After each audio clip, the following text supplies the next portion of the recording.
Everyone loves a love story, until it starts to smell like bleach and hospital meals. They all want the version where the couple grows old together, holding hands until the very end, like the movies, where memory never fades and no one sits alone through dinner. But that's not the story I have for you, sweethearts, not even close. I gave my heart to a man who looked me in the eye and said, forever, and then one day, he walked past me like I was a stranger. No flicker of recognition, no warmth, no ache, just a polite nod, like I was someone else's grandmother in a place full of ghosts. And I'd like to tell you, he was sick, that something came and stole his memories, cruel and sudden, but that would be a mercy. No, this forgetting it was slower than that, sharper, more deliberate, more human.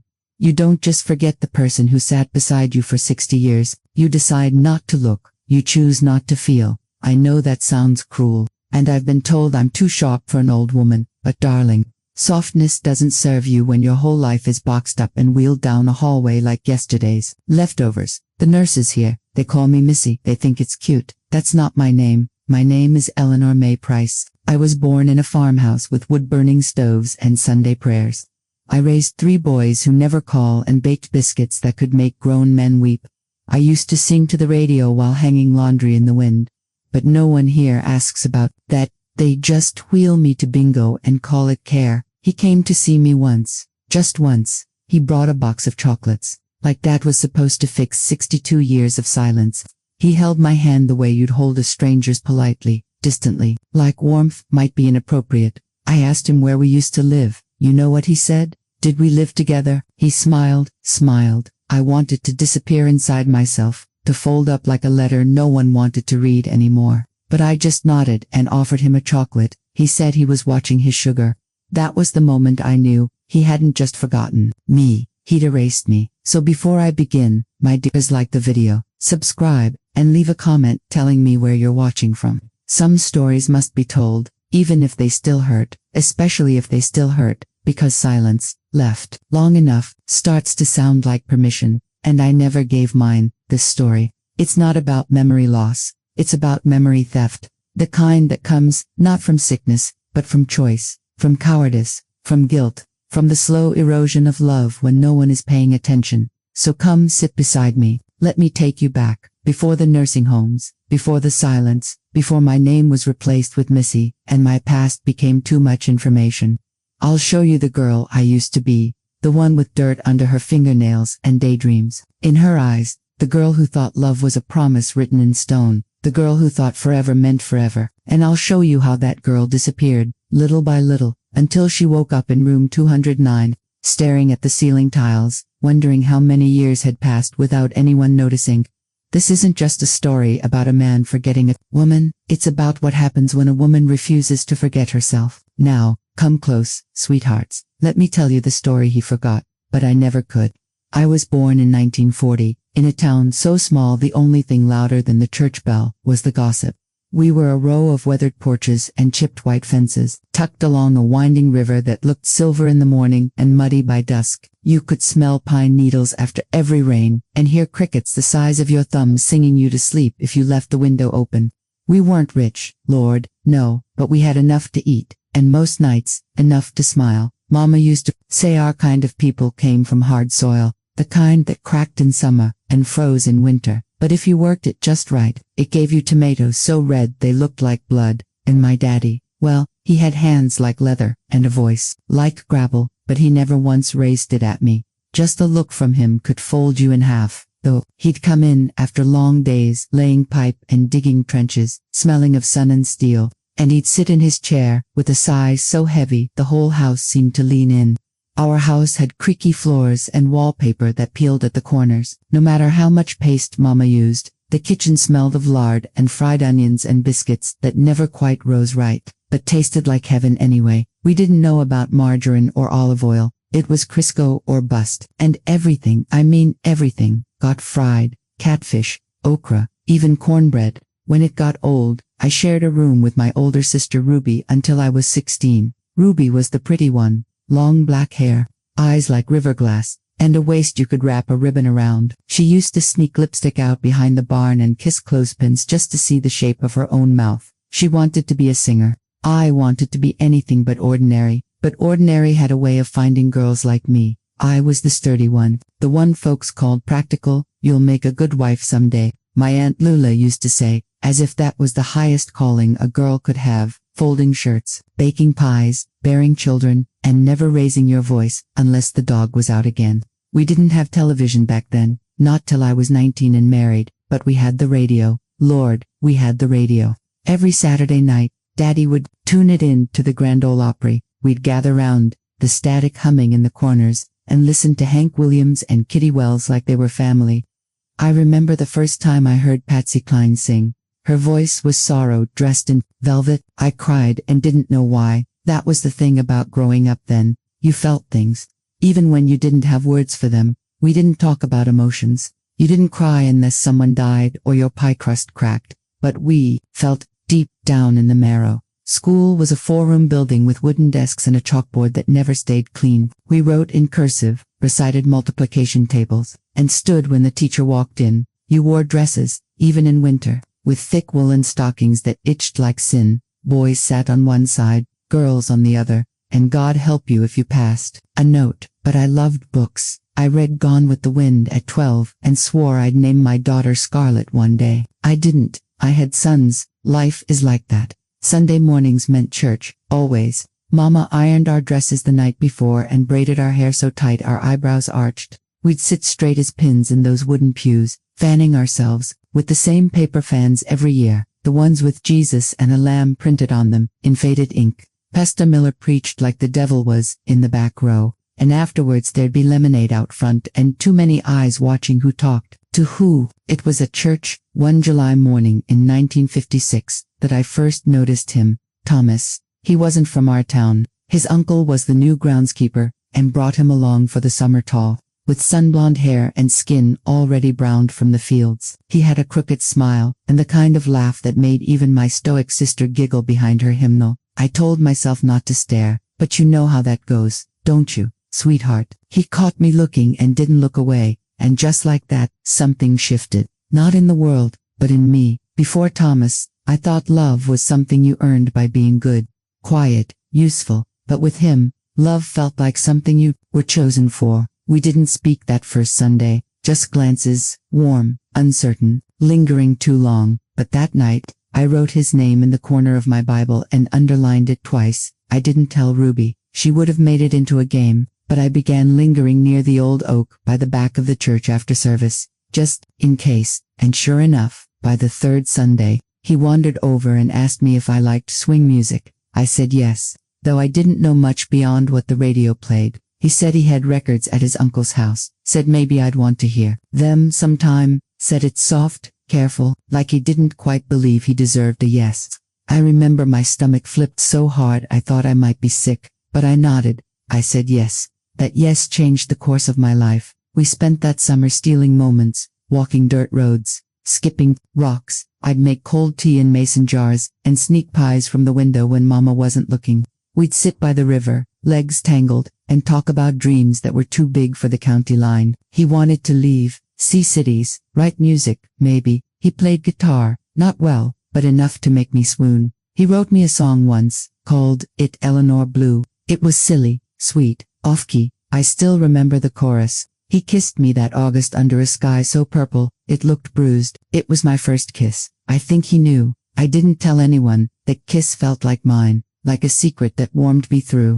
By the time school started again, he was gone, back to wherever he came from. No address, no goodbye. I cried for a week, straight, and never told Mama why. She thought it was school nerves. But every church Sunday, I stared at the back pew, hoping he'd be there. He never was. Life returned to its quiet rhythm. I sewed. I helped Mama can peaches. I said no to the boys who asked, though one Harold Wicks kept trying every spring. I smiled politely, but my heart had been marked.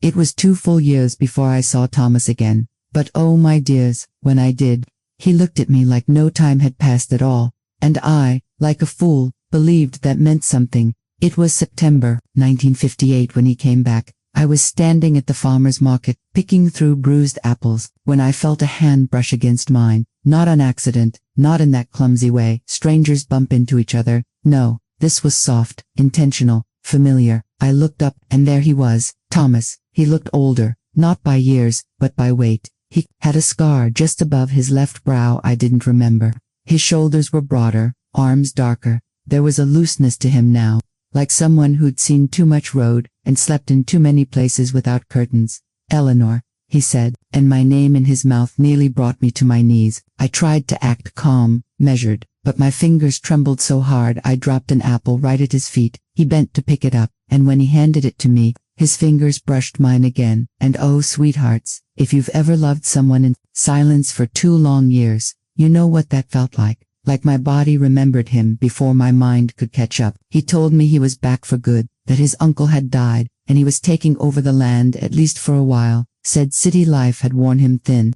Said small towns felt different now, better. Said he missed the sound of crickets. We talked for nearly an hour, right there among the pears and potatoes.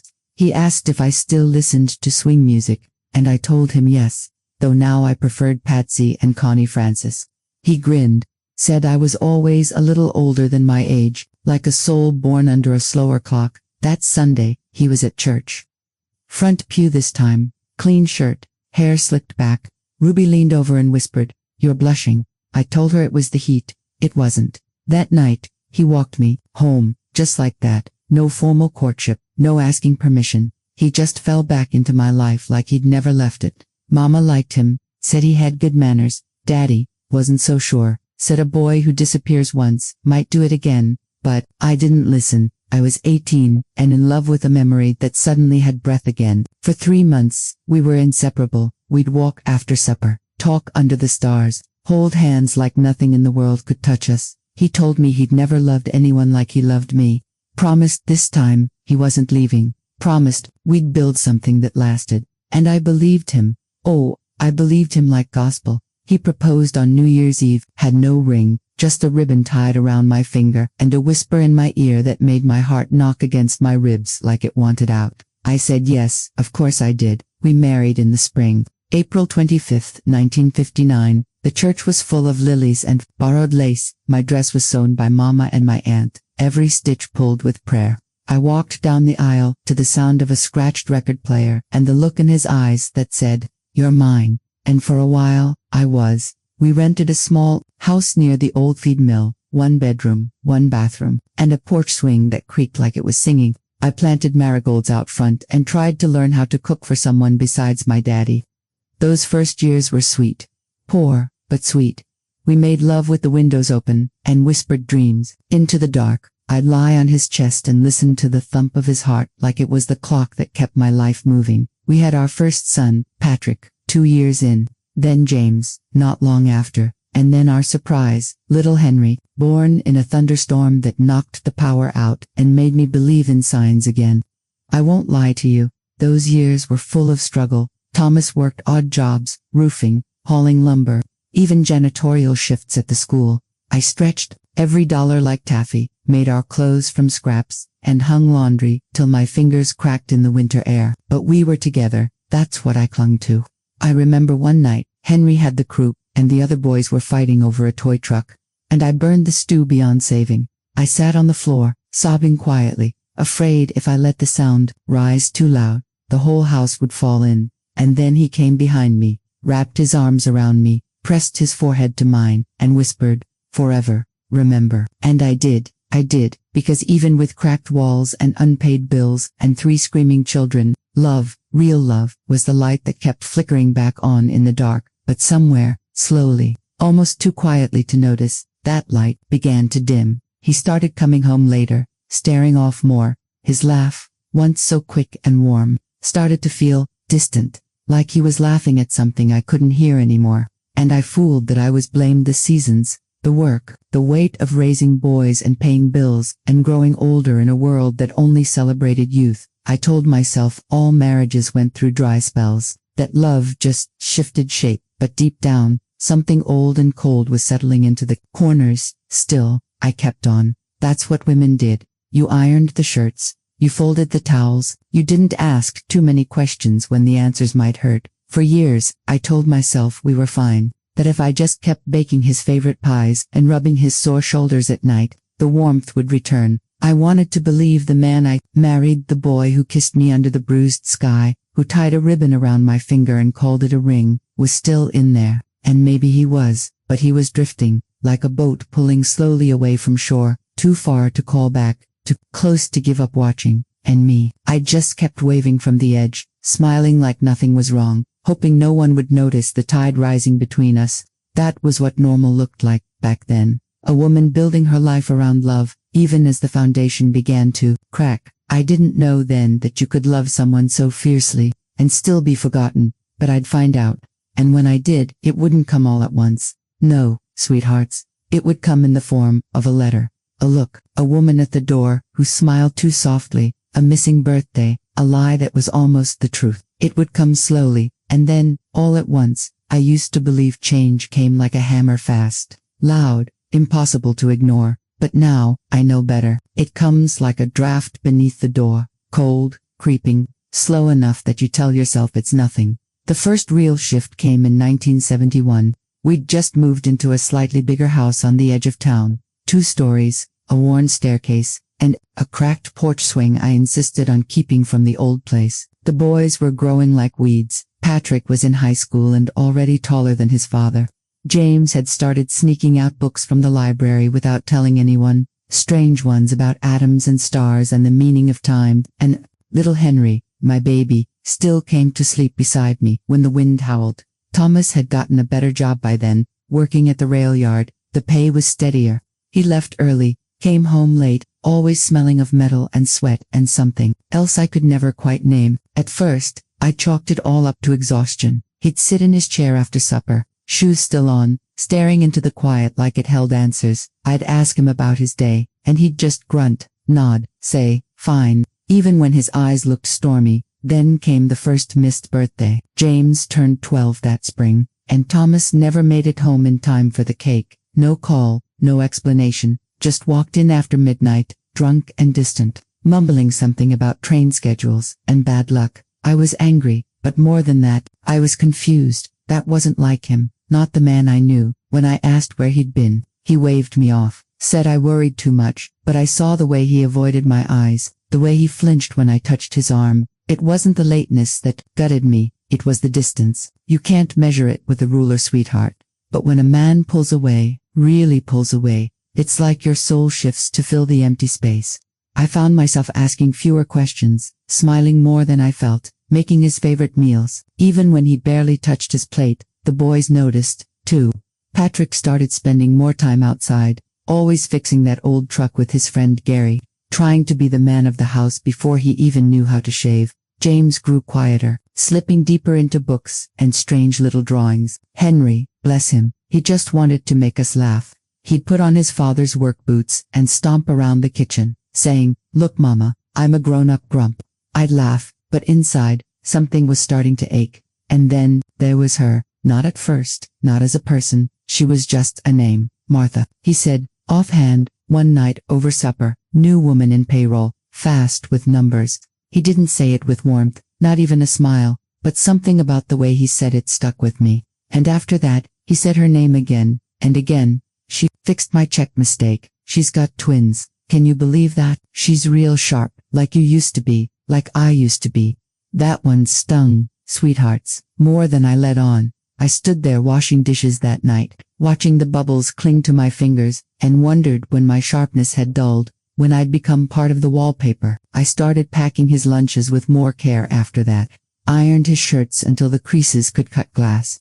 I even curled my hair and put on lipstick before he came home, a thing I hadn't done since our youngest was born. He noticed, but didn't say much, and then, one Friday, late August, sticky with heat, he came home smelling not just of metal and sweat, but perfume, not mine, not any I'd ever owned, something floral, cheap, too sweet. I didn't ask, he didn't explain. That was the beginning of the silence, I think. Not the kind that comes from peace, the kind that grows between people like mold in the walls, slow, sour, spreading.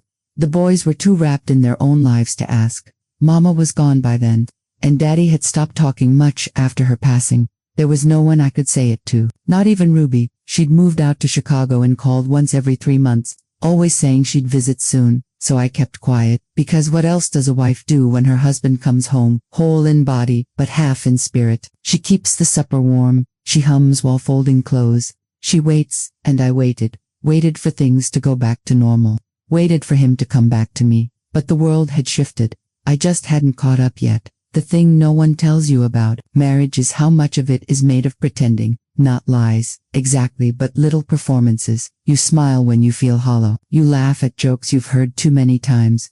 You fold his socks just right because he likes them that way, even if you're crying inside.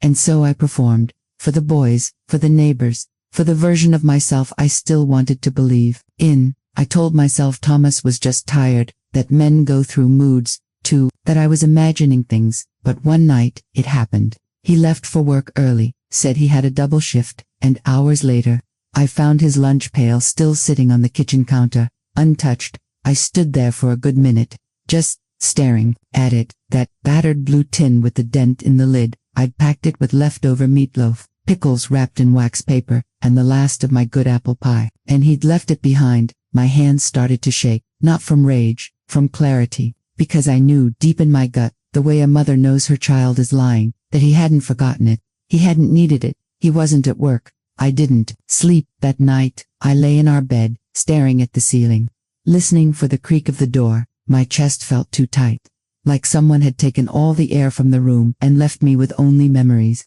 He came home at 3:17 in the morning. I watched the clock. I didn't say a word when he climbed into bed. He didn't offer one. The next morning, I made pancakes, from scratch, put extra butter on his plate, poured his coffee just the way he liked it. He didn't touch it. Stomach's off, he mumbled, rubbing his eyes, and that was the first time I looked at him and thought, I don't know this man anymore. That's when I started walking. I'd put on my coat after the boys left for school and walked the back roads around town, past the old mill, past the cemetery, past Mrs. Lantry's porch where she always pretended not to stare. I walked until my legs ached, until I could feel my breath again. It was on one of those walks, in the fall of '72, that I found something, a letter, stuffed in the bottom of the laundry basket beneath his work pants. It was folded in quarters, smudged at the edges. I wish I could say I hesitated before reading it, but I didn't. My hands opened it like they already knew. It wasn't long. Tommy, you didn't call last night. I waited. I know you said it's complicated, but I miss you. I hate pretending like I don't know you in public. When will you tell her? I can't keep doing this. Love, M. That was all, M. I folded it back, just as neat, put it exactly where I found it, and then I sat on the laundry room floor and wept until my bones hurt. It wasn't just the betrayal, it was the confirmation, the end of pretending, the death of every excuse I'd ever whispered to myself in the dark. And yet I said nothing, not that day, not that week, because where would I go, sweetheart? I had 3 sons, no job, no savings in my name, a marriage built on promises made in church pews and kept, barely, by habit. So I kept walking, kept breathing, kept making supper, but something inside me curled up and went quiet. It's strange, isn't it, how grief can live inside a person who hasn't been left yet. He still came home every night, still left his muddy boots by the door, still grunted when the boys asked him questions about baseball and curfews, but the part of him that was mine, his softness, his awe, his attention that was gone, given to someone else.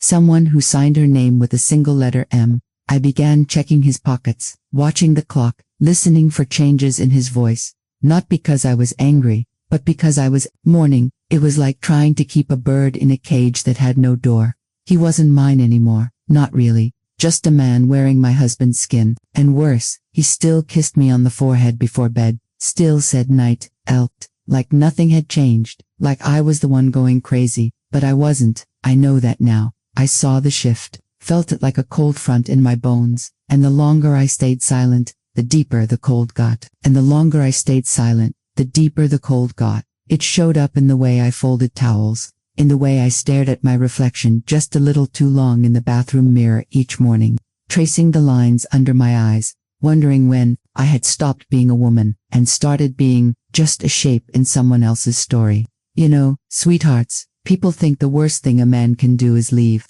but sometimes, staying, while already gone, that's worse. Thomas became a ghost with skin. He went through the motions, work, dinner, chores, but the spark behind his eyes had vanished, and when I tried to ask, gently, without accusation, he'd say things like, "Don't start," or "Not now, Elle, I'm tired," so I stopped starting. I just shrank, quietly, without fuss. Even at church, I noticed the shift. Mrs. Cooper didn't smile at me as warmly. Pastor Gray stammered when I asked about the upcoming couples retreat, and that new secretary at the lumberyard, Miriam, she always seemed to linger too long when we bumped into her at the general store.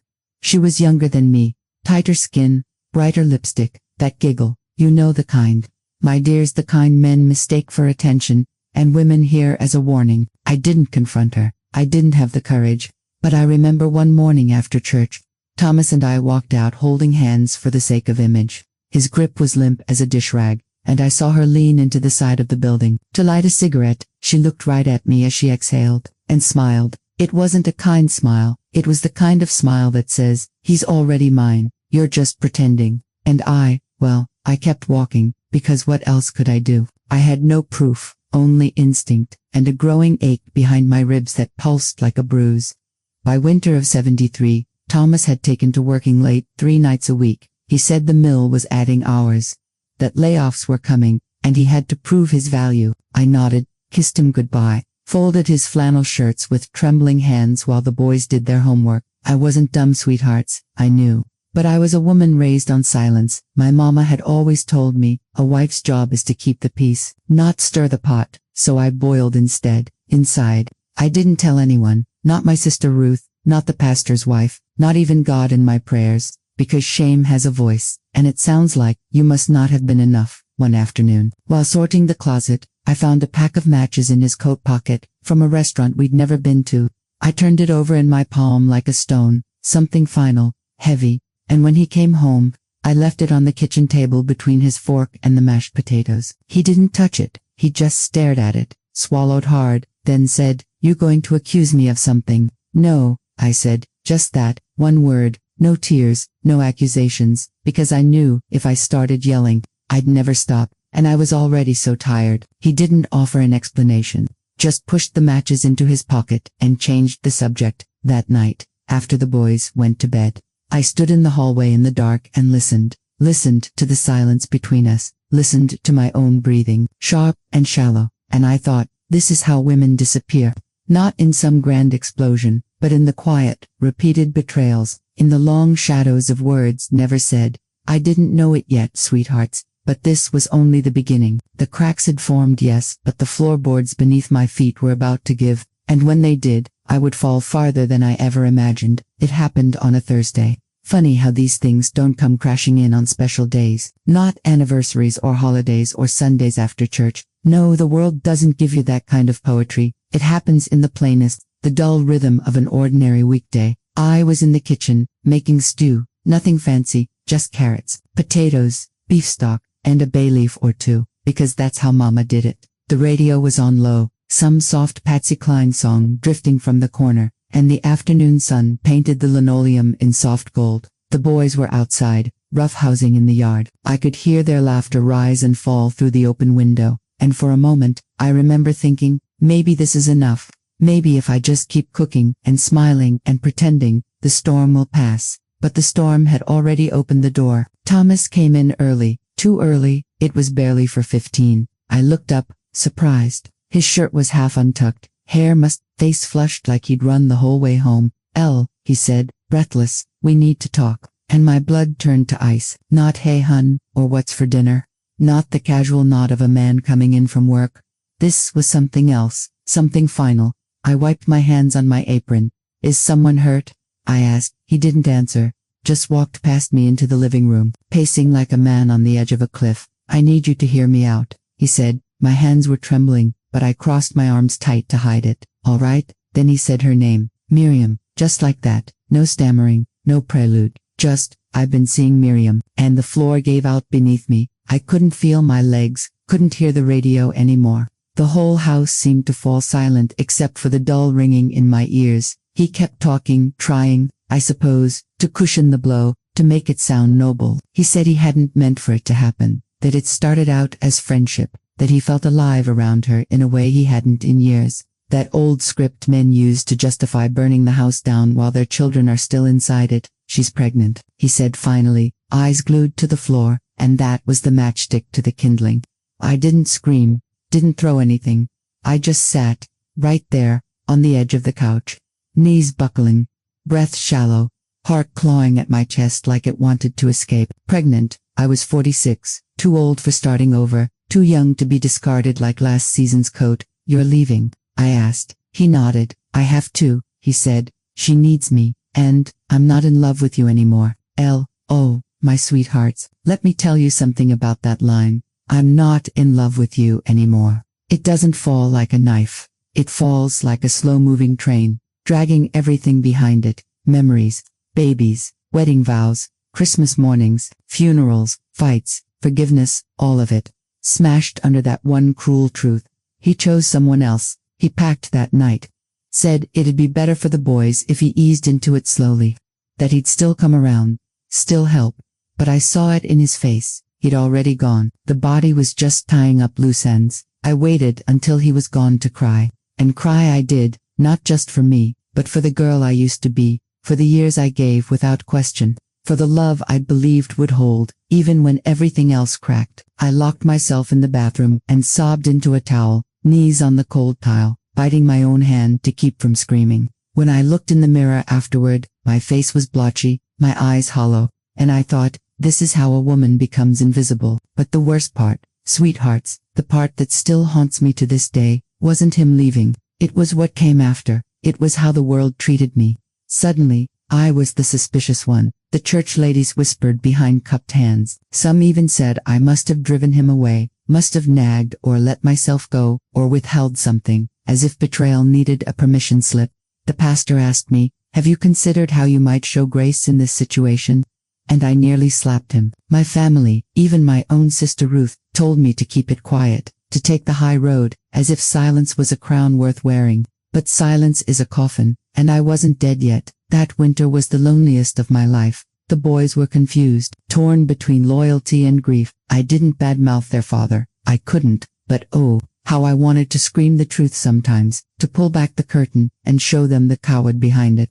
I worked double shifts at the diner just to keep food on the table. Some nights I came home so tired I didn't even take off my shoes, just collapsed on the couch and let the darkness take me. I lost weight, stopped brushing my hair some days, forgot how to smile, and the phone never rang. Not once, not from him, not from her, not from the people who had smiled at our wedding and danced with us under the stars and promised they'd always be there. You learn, in times like that, who's real and who's just good at staying until it's inconvenient. But I didn't die. No, sweethearts, I didn't die. Something colder happened. I survived, and in that survival, something inside me changed, broke open, hardened. The girl who once waited by the window with sweet tea and trust in her heart. She was gone, and what rose in her place? Well, she was stronger, and she was about to discover just how much truth the past still held. I stopped answering the door when people knocked. Sometimes it was Thomas's family, his sister Margaret, or his mother Edith,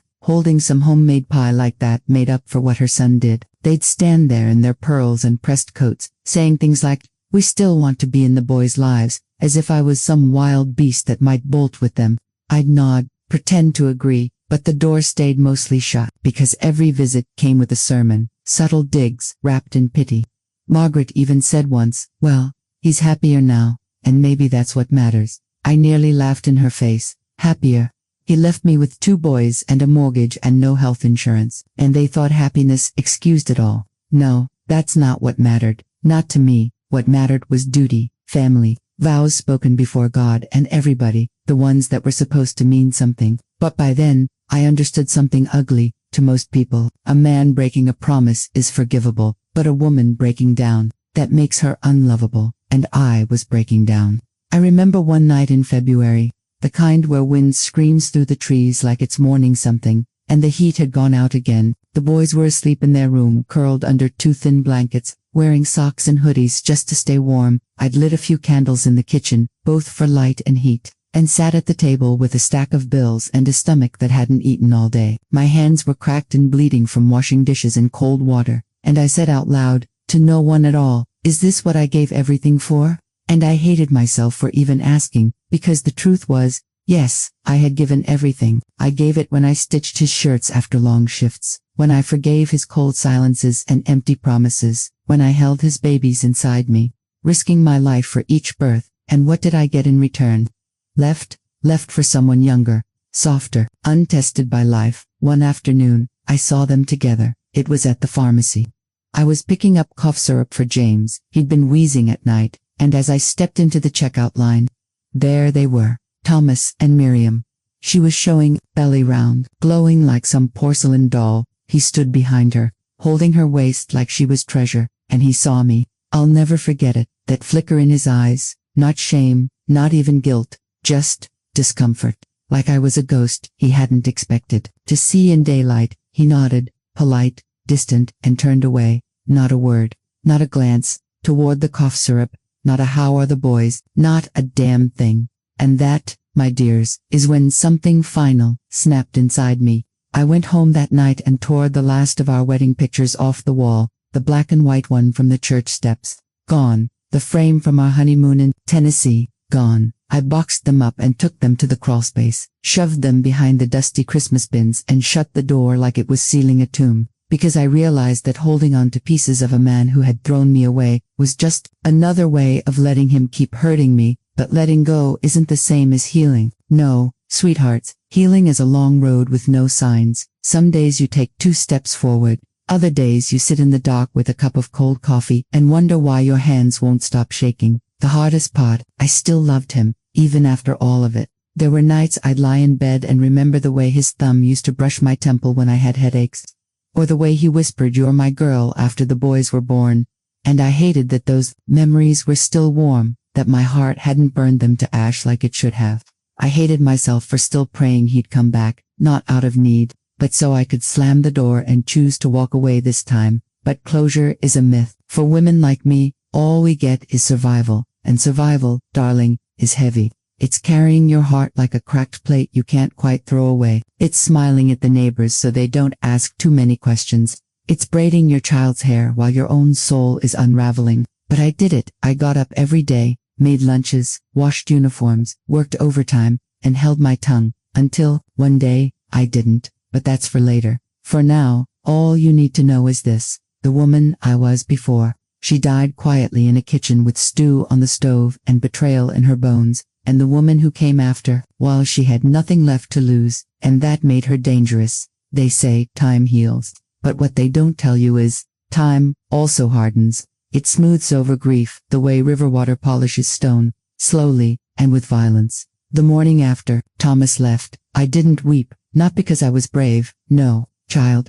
I didn't weep because I didn't have time to. The children still needed breakfast, the chickens still needed feed, and I had just enough money to make it to the end of the month, if I kept the lights off during the day. So I boiled water for porridge, tied back my hair with an old ribbon, and laid out 2 metal lunchboxes beside a slice of yesterday's bread. That's the thing no one prepares you for. How ordinary survival looks. You picture big triumphs, don't you? Dramatic music, tearful victories, a crowd cheering, but survival, my dears. It looks like dishes in the sink and hands that never stop trembling. It looks like kissing your daughter's forehead with cracked lips, whispering, "We're all right, baby," when your chest is caving in. It looks like smiling through the checkout line when your food stamps get declined, and walking home with canned peas and no pride. I took a job cleaning rooms at the Motel Pines just outside of town, $135 an hour, no insurance, no questions, no dignity, either. But Lord, was I grateful. Grateful to scrub someone else's filth instead of rotting in my own despair.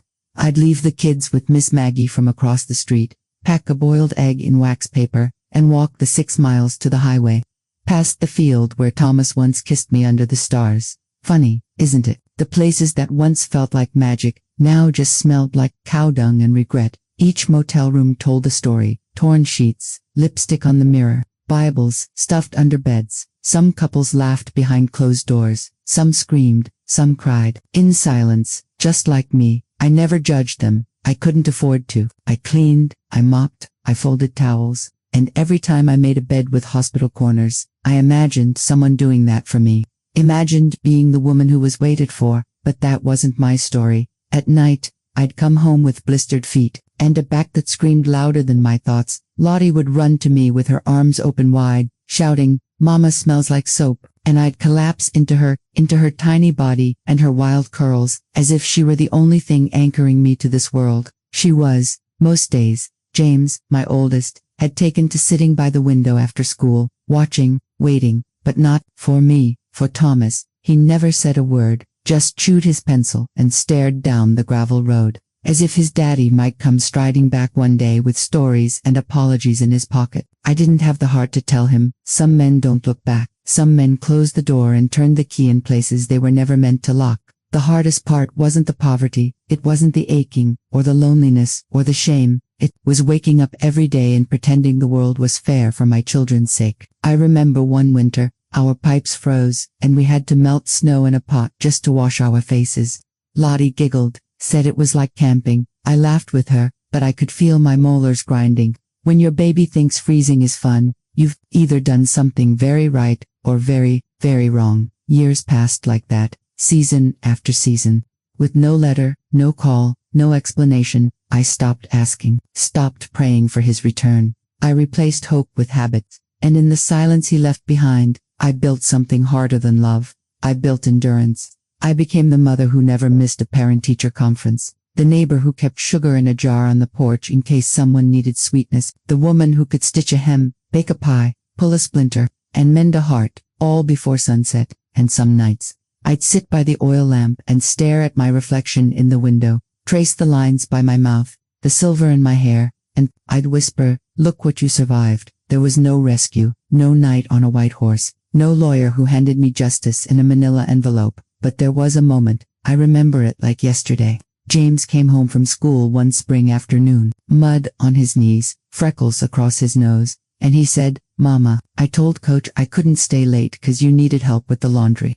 And I just froze. Tears stung my eyes before I could stop them, because that boy, my sweet, silent boy, had turned into a man when I wasn't looking.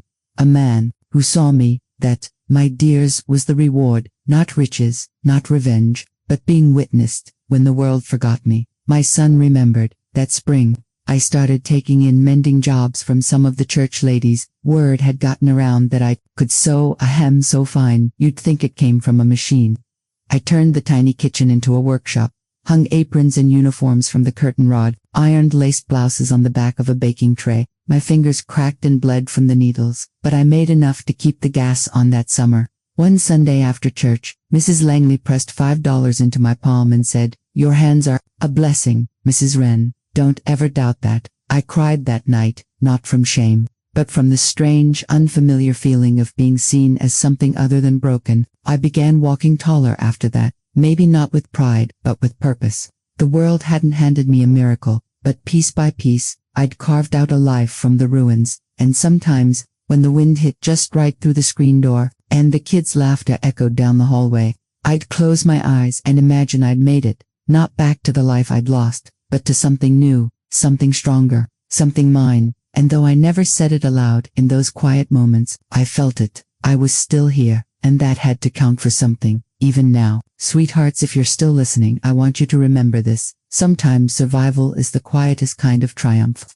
The world may never clap for you. Your name might not be written in anyone's book, but if you've woken up one more day, if you've kept going when no one's watching, you've already won. I'll tell you what came next soon. But first, pour yourself something warm, because the next part of this story doesn't just knock, it breaks the door down. I found him on a Tuesday, Jonathan Cross. I'd rehearsed the phone call 100 different ways. What would I say? "Hello, I think my husband might be your father." Or, "I'm the woman he forgot while building another life." I didn't know what I wanted from him. Truth, closure, apology, or maybe just a glimpse of Thomas's eyes in another man's face. But I never made that call. Instead, I drove. I wore my Sunday best, the navy coat with the pearl buttons that used to turn heads at Easter Mass. I didn't know what I was dressing for. Maybe a reckoning. Maybe a funeral for whatever peace I'd made with the past. His house was small, brick and tidy, a fresh blue coat of paint on the shutters, and a tricycle rusting quietly in the yard. My breath caught when I saw it. A grandchild, Thomas's grandchild. I sat in the car for a long time, hands clenched, around the wheel, the engine still humming. I could hear my heartbeat in my ears. I wasn't sure if I had the right to step out. But then the front door opened, and a woman stepped onto the porch. Young, maybe 30.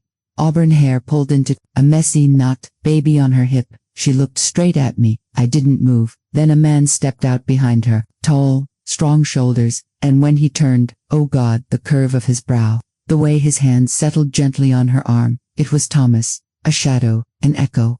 I'd spent years wondering where all the tenderness in my husband had gone. Now I knew he'd poured it into them. I don't remember knocking or walking up the path, only her voice saying, "Can I help you, ma'am?" I nodded. I think your husband is my husband's son." Her eyes narrowed. The baby reached for her necklace and began to fuss. Then Jonathan stepped forward. "Come in," he said. The house smelled like apples and fresh laundry. There were toys scattered everywhere, and a bowl of half-eaten cereal on the table. It was life in motion, messy, full, noisy, the kind of home I used to dream of when my boys were little, the kind we lost somewhere between one heartbreak and the next. "I'm sorry to come uninvited," I said, "but I need to tell you something, and I need to ask you something too."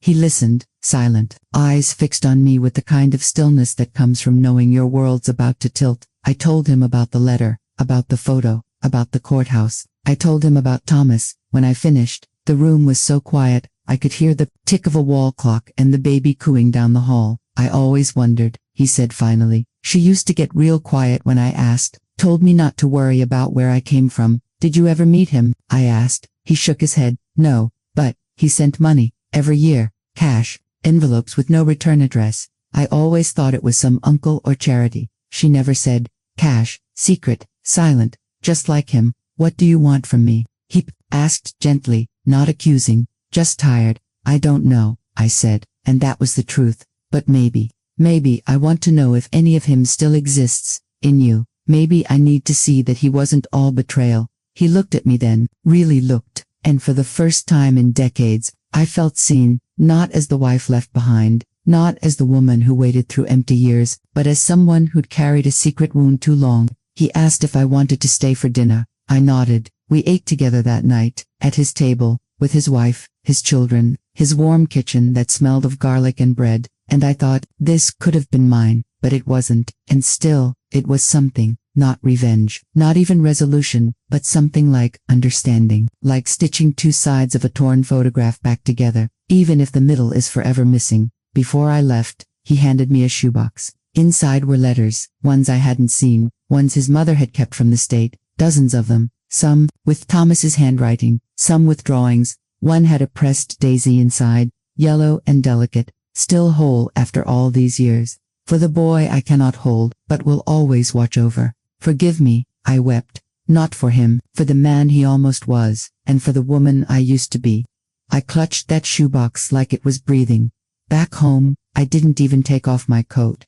I sat at the kitchen table and opened letter after letter, my hands trembling over every folded edge, every date written in his slanted script. 1988, 1992, 1999. Each envelope like a clock chime, marking the years I thought I knew my life.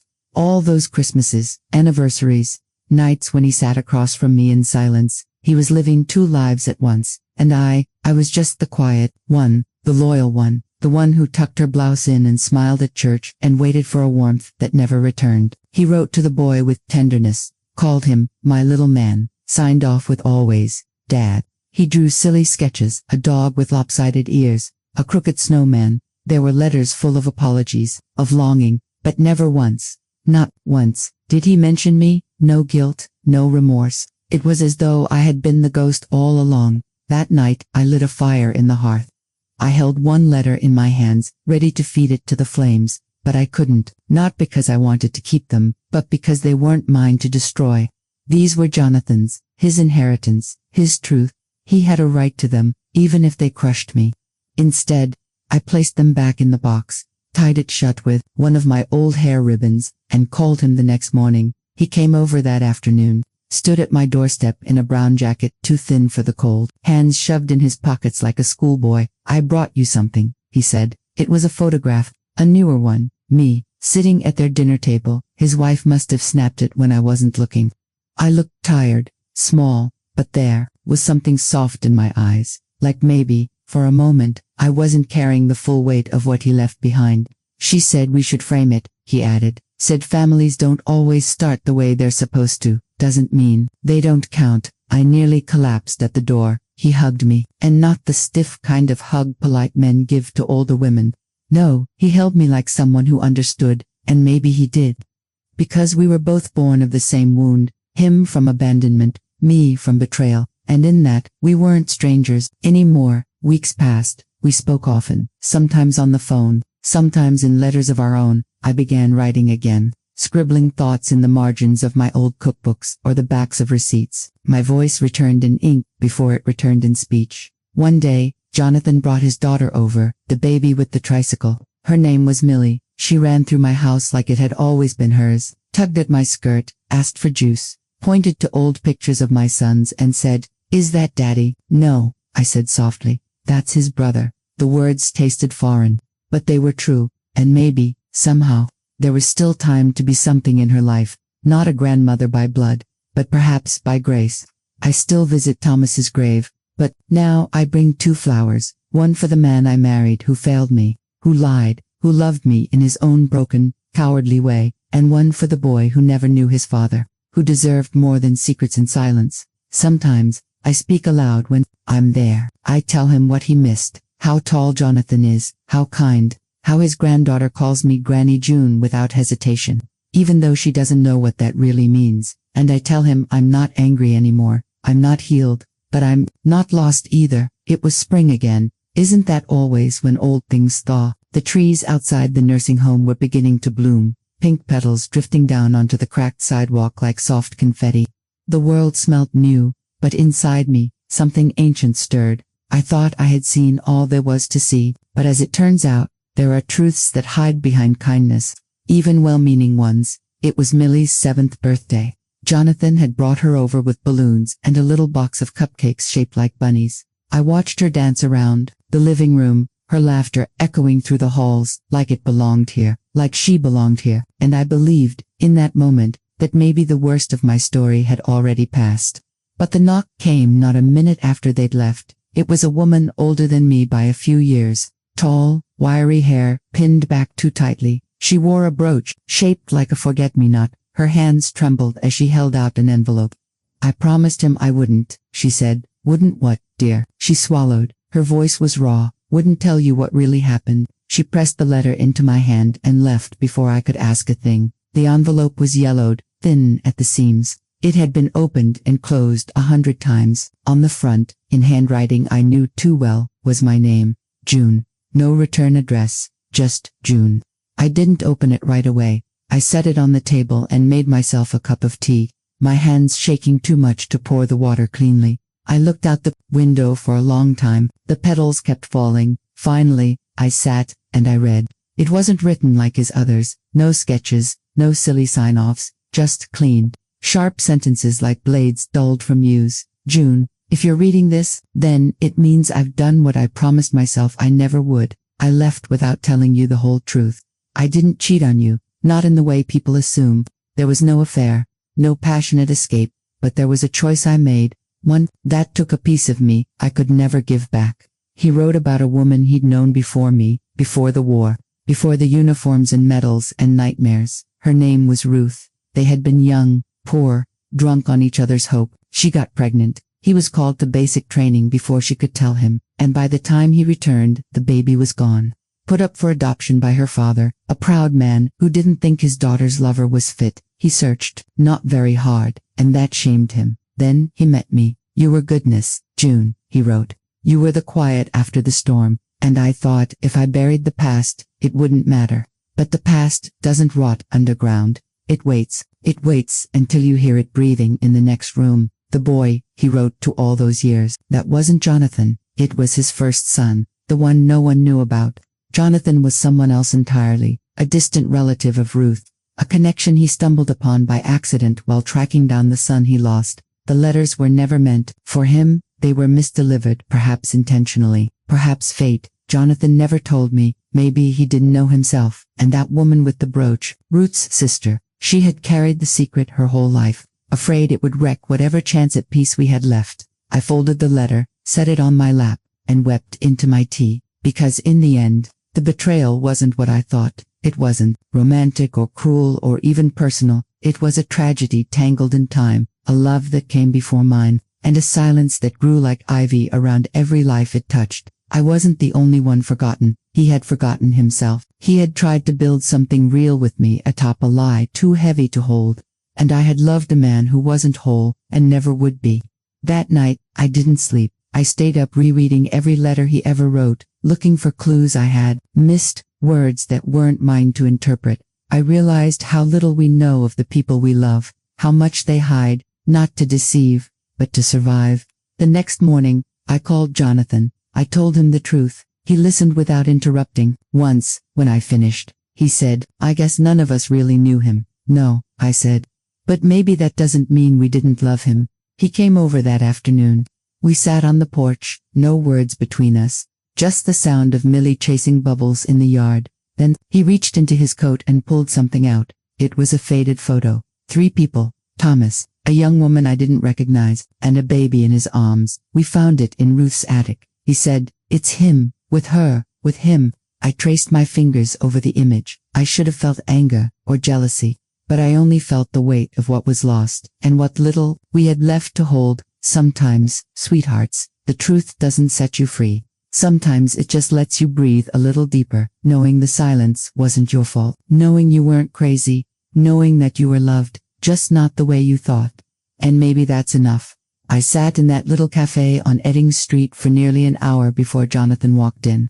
It wasn't a fancy place. Plastic, plants in the corners, a humming refrigerator behind the counter, and a waitress named Donna, who smelled like menthols and Windex, but it was neutral ground, and that's what I needed, a place where the walls didn't know my story. When he stepped through the door, my hands started to shake. He was taller than Thomas, but the tilt of his brow, the way his lips sat heavy, like they carried too much, it was there. My breath hitched before I could catch it. He didn't recognize me. "Jonathan," I said, standing slowly. He paused, polite but cautious. "Yes, ma'am, I'm Ruth. I was a friend of your father's." I watched something shift in his face, like a door cracking open just enough to let in a draft.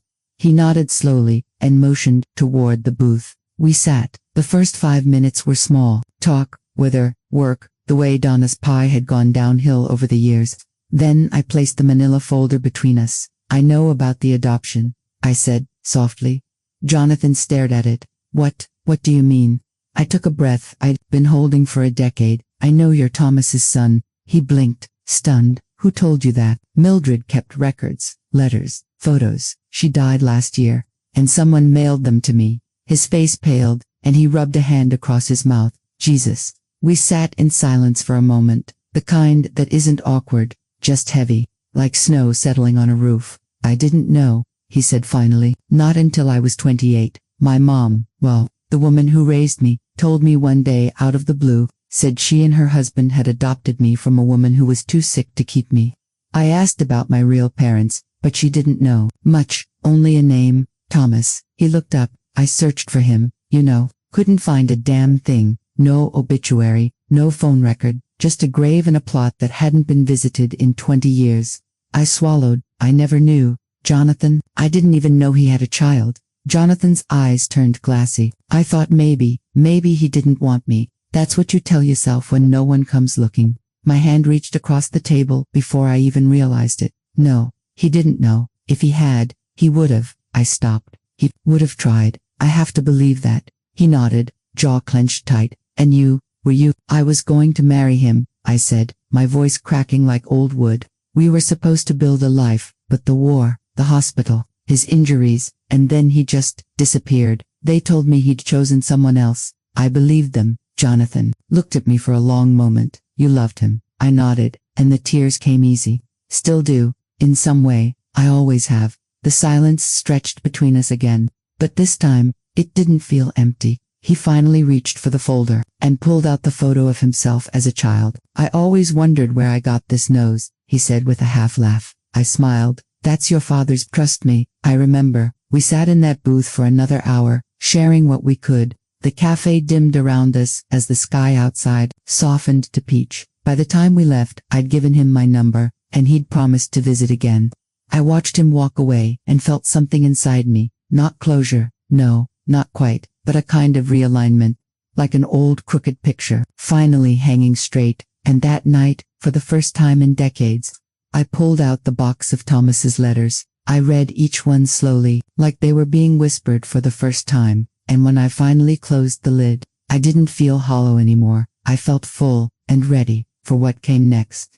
I didn't go back to the nursing home right away. I stayed at Margaret's for 3 days, curled up in a borrowed robe, drinking lukewarm coffee, and staring out at a backyard where her husband had once built a swing for their twins. Funny how lives with soft endings tend to look the same. Trimmed hedges, wind chimes, birthday photos still on the fridge.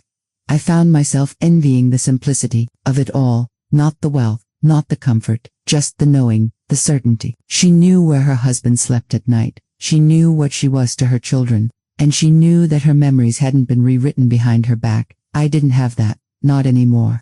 Jonathan didn't call, and I didn't call him. I think we both knew there was nothing left to say, not without undoing something fragile or sacred. But I did take one last bus ride before leaving Margaret's house to the cemetery. His grave was in a quiet corner, shaded by sycamores, not far from where the military plots lay. No big cross, just a bronze plaque that read, Thomas Edwin Cross, beloved husband, father, friend, 1940 to 1997. I stood there for what felt like an hour. The wind was gentle that morning, brushing my cheeks the way his fingers used to. I half expected him to appear beside me, in that Sunday sweater he wore on our first date, whistling some old Johnny Cash tune to explain everything, to say it had all been a misunderstanding, but silence held firm, so I sat on the grass and spoke first. I should be angry, I whispered, but I'm not. I think I'm just tired of guessing, tired of holding the memory of a man who wasn't entirely mine, tired of rewriting our love story to fit the facts, or protect my heart. But if you had a son, Thomas, if you truly did, why didn't you tell me? My voice cracked. I would have raised him like my own. I would have loved him. I would have loved you more for your honesty. And I meant it. I think that was the cruelest truth of all. He didn't have to lie. I had more space in my heart than he ever gave me credit for. Maybe he thought I wouldn't understand. Maybe he thought I'd leave. Or maybe he was just afraid to tarnish what little good he had left in him. When I left the cemetery, I didn't cry. I didn't scream. I didn't crumble to my knees in theatrical agony. Those days were long behind me. Instead, I just walked one step, then another, and promised myself this. I would not live the rest of my days as a woman betrayed. I would not cling to bitterness the way I once clung to hope. I would choose something else. Back at the nursing home, I asked Nora, the young night nurse with the braid and the kind smile, to bring me my sewing box and the old photo albums from my locker. That evening, I sat in the common room, patched the fraying corner of a baby quilt I'd started 50 years ago, and wrote a letter to Jonathan. It read, Dear Jonathan, I don't know if your mother ever told you about me, or if she even knew the whole truth. Maybe Thomas loved her once, maybe he was afraid, but I want you to know that I loved him too, fiercely, faithfully, and with everything I had. If you ever want to talk, not about the past, but about who we are now, my door is open. I make good tea, and I remember stories better than most, but if you choose silence, I understand. Some wounds aren't meant to be reopened. I just needed you to know. I do not blame you, and I do not hate him. Yours sincerely, Evelyn. I folded it gently and mailed it that night. Not for closure, not for answers, but because I needed to let go with dignity. That was my choice. No courtroom drama, no family feuds, no Facebook exposés or DNA tests shoved into trembling hands. Just one woman, in the winter of her life, choosing not to live in the shadow of a half-truth. You know, sweethearts, forgiveness is often painted as this beautiful, noble act, but sometimes it's just quiet, just a choice not to rot from the inside. I never did get a reply, and I never needed one. A few weeks later, I saw Jonathan again, not in person, no, but in a newspaper clipping someone left on the home's coffee table, a small piece about a construction company rebuilding a local community center. There was his picture, helmet in hand, smile wide and proud. That was enough for me, because I saw something in his eyes, something kind, something familiar. Maybe Thomas did live on in him, maybe not, but I had finally laid down the weight, and that, my dears, was more than enough. People think this story ends with healing. They think I'm sitting here with some perfect bow tied around the truth, sipping tea by the window, humming old love songs, surrounded by smiling photographs and letters from long-lost sons. They want me to say, it all made sense in the end. But no, sweethearts, you're wrong. It didn't all make sense, and I've made peace with that. I didn't get every answer I wanted. I didn't get a reunion or some weepy apology from the grave. I didn't get to hold the hand of the man who once promised to love me forever and ask him why he forgot to include me in the last chapter of his life. But I did get something else. I got clarity. I got myself back. And that, after a lifetime of silence, is no small thing. Sometimes I sit on the edge of my bed in the quiet hours before dawn, before the nurses bring their trays, before the halls echo with television static and bingo numbers, and I let myself remember the girl I used to be. The girl who thought love could fix everything, the girl who believed forever was a promise, not a possibility, the girl who stood in her wedding dress, trembling with hope, believing that the man in front of her would never lie, never falter, never forget. That girl lives inside me still, soft and unbroken. She still smells lilac soap and fresh rain, still hears her mama's voice humming through the kitchen, still believes in love even now, but she's no longer alone. She stands beside the woman I became, the one who survived betrayal, silence, loneliness, and the cruel ache of being remembered too late. Together, we hold the full truth, and we carry it gently, not as a burden, but as a story, a keepsake, something earned. I don't tell you this story to make you feel sorry for me. I tell it because I know someone out there, maybe you, sweetheart, has waited too long for an apology that never came, or discovered a truth too heavy to carry, or loved someone who loved them, just not loudly enough.